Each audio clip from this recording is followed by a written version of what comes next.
When you go to the movies and watch television dramas, do you see enough Hispanic faces, or do you believe the Hispanic community is underrepresented on television and in the film industry? If you see more Hispanic faces, it's probably because of the work of an organization known as HOLA. And if you still don't see enough Latinos, it's probably because HOLA, the Hispanic organization of Latin actors, still has a lot more work to do. With us now is Executive Director MANNY ALFARO and Associate Director A.B. LUGO. Welcome to the show, gentlemen. It's a pleasure having you here. Thank you for having us. Tell me all about HOLA. What is HOLA about? Explain to people, is it an association? Is it an agency? Is it a membership group of Latino actors? Is it an advocacy group? What are you? It's all of those in one. Okay.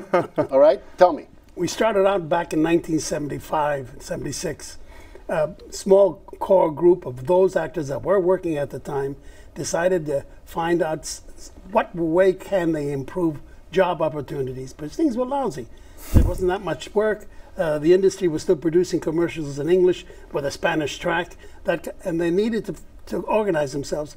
And they inquired through their own friends that the actors could not be found. They didn't know where they were. So they organized HOLA, the Hispanic Organization of Latin Actors, created a director's workshop, a acting workshop, a non-camera workshop, which is important because you had to behave in front of a camera. Mm-hmm. They created voiceover workshops. They created casting directors workshops and a directory of Hispanic talent, which was sent out free to the industry. Everything was based on membership dues and fees and monies and support through the New York State Council of the Arts, the the City of New York Department of Cultural Affairs. So this is something that started here, AB? Yes, it started in New York. And now you're national? Well, we're not quite national, but we do have members that are in California, we have members in Florida, we have members in Chicago, so we do have members there. We're a growing organization. We were very New York-centric, and now we're expanding slowly but surely, well, as best we can with regards to the economy. We're a not-for-profit arts service organization, a membership organization, as Manny was saying. We're not an agency, we're not a manager, but we are, I like to think of us as the community for the Latino actor. But do you help people get jobs? Yes. Oh, yes. Yes. So you're, in effect, you're acting as an agent. Yeah, in but many we're ways. not. Yeah, we do Except act. you're not getting the commission. That's No, the thing. I see. That's our big problem. We're always in a raising money mode, continually asking for money and funding. Let me get back to the point that I made in my presentation. Yes. Are there enough Hispanic nowadays? Have we come a long way? Have we made progress? Are there enough Latinos, or there's still a long way to go? We've come a long way. We have a hell of a way more to go. Yeah. And that's the truth. Believe it or not, that's the truth. They have a lot of Latinos working in film characters, main characters, but still we have not. They don't really represent the amount of work that should be available when compared to the Anglo, non-Latino, non-African American, non-ethnic groups that are working now. The percentage and what kind of roles are we talking about? Because when the complaint from HOLA, as I remember many years ago, was that not only were Latinos not getting the roles, but when we were offered a role, it was a negative stereotype. It was the guy holding the gun, the pregnant barefoot woman, and all that. You know, that was pretty much it. Well, or the maid, or the maid, or the gardener. Right. Yeah. Exactly. I mean, I think about the movie The House of the Spirits, where it's a Latino story written by a Latino writer, and the only Latino actors in the show in the film played a gardener and the whore, respectively. Amazing. And so that was only a few years ago.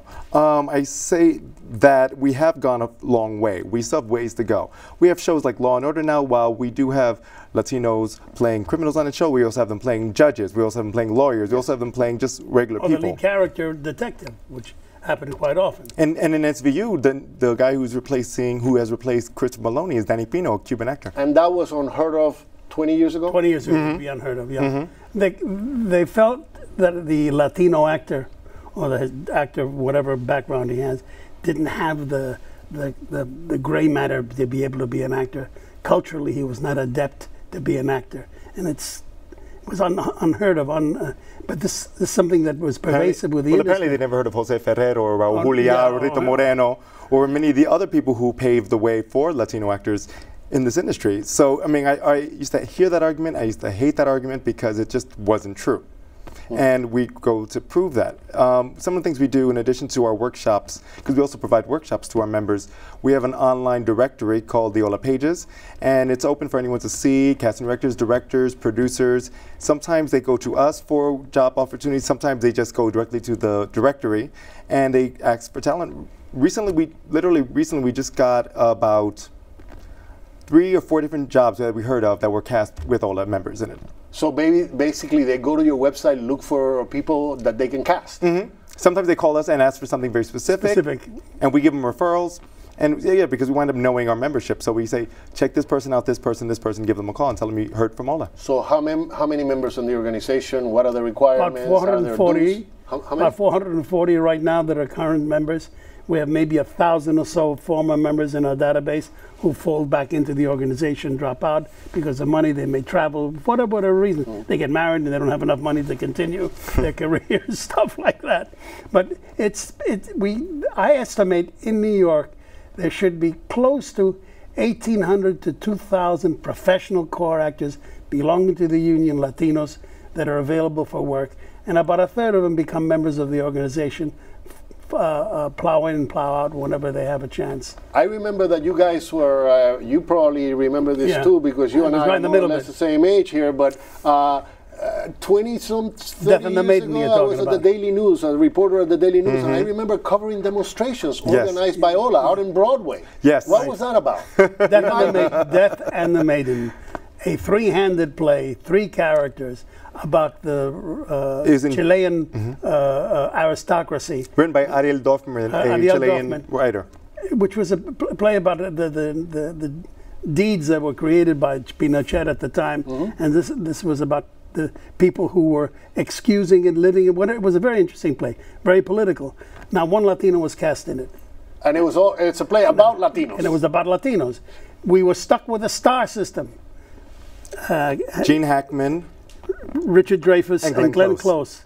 You know those Latino names. Sure. And it was heart-wrenching for us. How can you do that to us? They didn't even cast out of New York. They cast from submissions from agencies, from phone calls.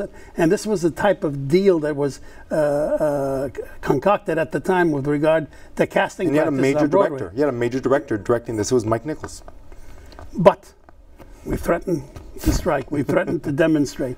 They didn't want the play to receive weak reviews or bad reviews based on why we were outside with picket signs. Yeah, exactly.